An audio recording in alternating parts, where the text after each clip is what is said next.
पावितस्थले कलेवलम्ब्य लम्बितां भुजङ्गतुङ्गमालिकाकमड्डमड्डमन्निनादवड्डमर्वयं चकार चण्डताण्डवं तनोतु नः शिव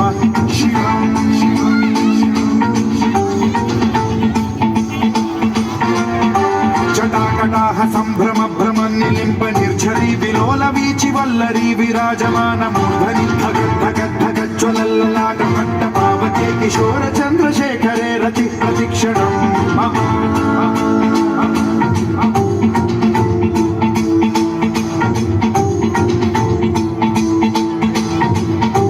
जटाभुजङ्ग पिङ्गल स्फुरत्फणामणि प्रभा कदम्ब कुङ्कुमद्रव प्रलिप्त दिग्वधूमुखे मदान्त सिन्धुरस्फुरत्वगुत्तरीय मेदुरे मनो विनोदमद्भुतं बिभर्तु भूतभर्तरि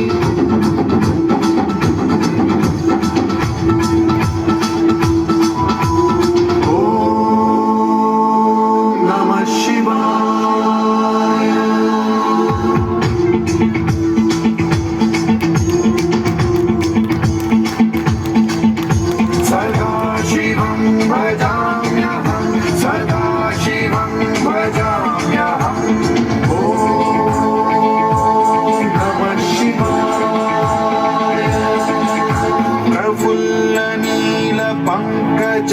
प्रपंचकालिम प्रभावलंबि कंठगंधली रुचि प्रबद्ध कंधरं स्मरच्छिदं पुरच्छिदं भवच्छिदं मखच्छिदं गजच्छिदं तमन्तकच्छिदं भजे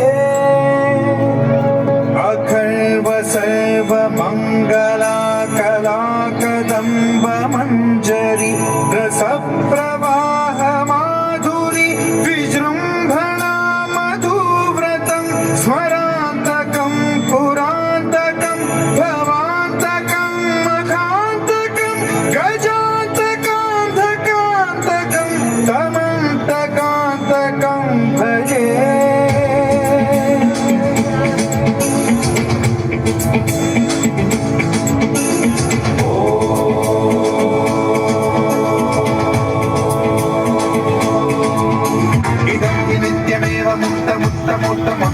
पठन् स्मरन् ब्रुवन्नरो विशुद्धिमेति सप्ततं हरे गुरौ सुभक्तिमाशु याति नान्यथा गतिं विमोहनं हि